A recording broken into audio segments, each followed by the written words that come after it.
Greetings, Star Citizens. This is Nightcrawler speaking. I'm here to present an idea called thruster lock that I believe can improve the flight and combat experience both in atmosphere and out of atmosphere, both in a gravity well and out of a gravity well, both in large ships and in small ships and everything in between. I think it's very important that CIG really nails the flight model, and soon. Yesterday, last year, 2 years, 3 years ago. First of all, Squadron 42 can't be released until the flight model is nailed, and actually quite a few months after that. The mission scripting in Squadron 42 has to be balanced in accordance with the flight model, and the AI needs to know how to do its maneuvers properly.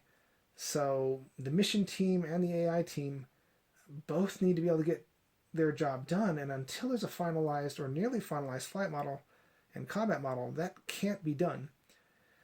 In addition, in the persistent universe, even if everything's working perfectly, if the server tick rate is fabulous and no one's falling through floors or desyncing, there's no rubber banding, even if all of that went out the window and it was a very smooth experience, unless the core of the game, the core of the gameplay, that is flight and combat, is good and fun and engaging and with high skill ceiling and hopefully a low skill floor, but to me high skill ceiling is much more important. Unless those things can be achieved, no one's actually going to have fun even if the game is running smoothly. Now, there have been many different flight models over the many years of Star Citizen, and they've each had their strengths and weaknesses, but none of them has really satisfied everyone. And I think my thruster lock idea can possibly bring the strengths of all of these systems together and potentially bring a few things that CIG has been wanting desperately to have in the game finally within the grasp of the flight model. So in the earlier versions, 6 degrees of freedom was sort of the name of the game. You could rotate in all three directions. You could strafe in all three directions. So that's a total of 6 degrees of freedom right there.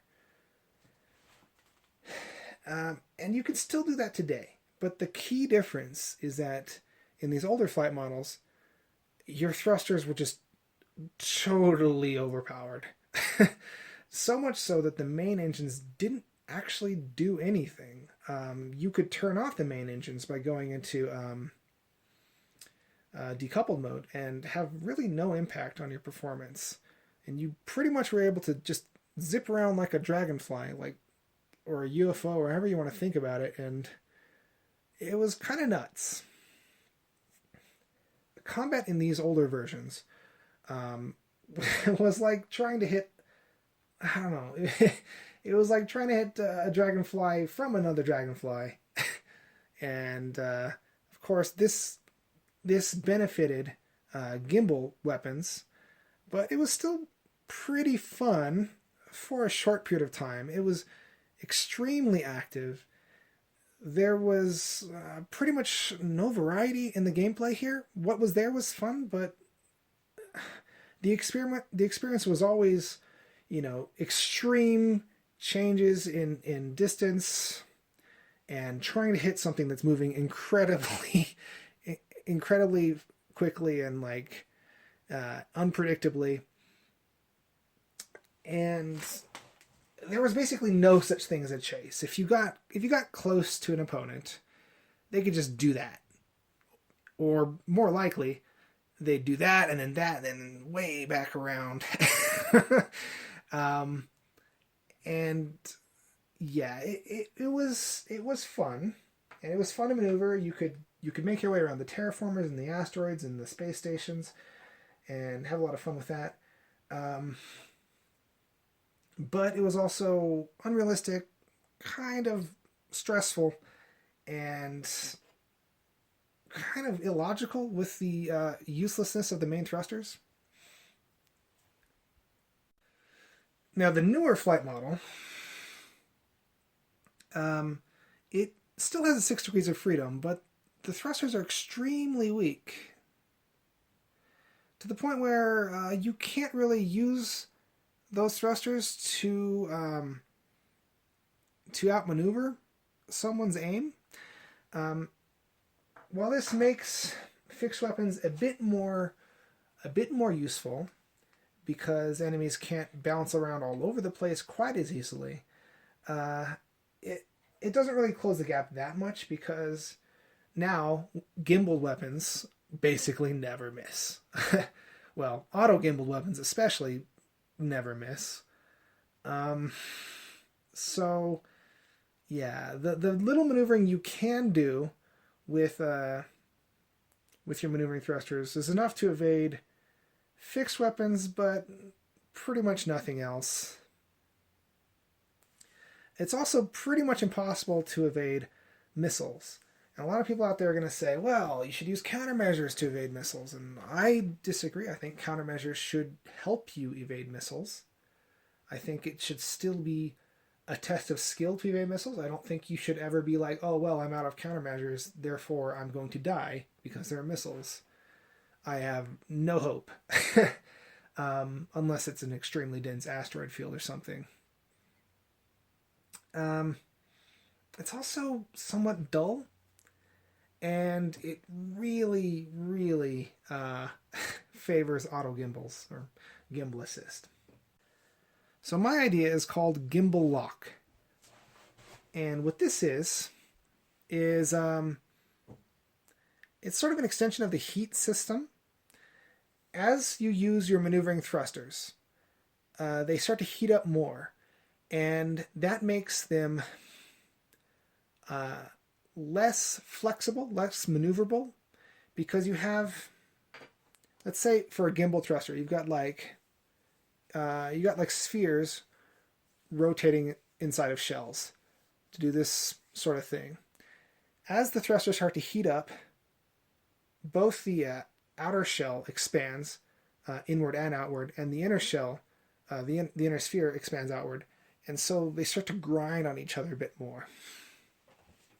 As a result of this, the hotter the thrusters are, the slower they're going to react. The slower you can change direction. So, for instance, you can suddenly drop straight down out of your opponent's line of sight and put a lot of power into that thrust. But the further you go, in other words, the longer you hold that thrust, the hotter your thrusters are going to get, as well as, the more power you put into it, the more you're going to be heating it up. So you can keep going down because gimbal lock doesn't reduce the power of your thrusters in this sort of case. But you won't be able to suddenly switch directions and fly in another direction if your opponent moves in to chase you, right? So let's say the K-Wing here wants to drop down out of his opponent's line of sight. He drops down and he uses his thrusters with afterburners or whatever, or boost or whatever it's called this time. Now the opponent comes to pursue, and so instead of using his thrusters to angle down, which he could do, and he'd be in the exact same situation as this K-Wing here, instead of doing that, he can angle down and thrust forward, and now we have a chase situation in the making. Where, again, the main thrusters are going to be useful, and with the reduced maneuverability on this K-Wing here, yes, it still can maneuver, but it's going to be less maneuverable because its hot gimbal thrusters are going to be grinding against each other and not able to react as quickly. So because it can still thrust downward if it really wants to, this leads to a chase situation. Or if it decides to switch directions and thrust in this direction, it's going to take a while to actually get all of its thrusters in position, and so we still have a potential chase. On the other hand, it's not just leading to chases. If this K-wing were more conservative, he could thrust down for just a short time and then thrust back up before his gimbal thrusters are extremely hot. So as long as he has small amounts of maneuvering, he can change directions. But the longer he does this, the more his thrusters are going to heat up, and the slower it's going to be before he changes direction. Now, of course, I'm sort of exaggerating with these models here. Now, what this sort of model provides is it allows you to dodge through asteroids. Let's say we're back in one of the previous versions of the game, and you're coming out of Quantum, and there's an asteroid directly in front of you, and you're moving so fast that without powerful thrusters like is currently in the game, there's no way to avoid it because you just slowly accelerate.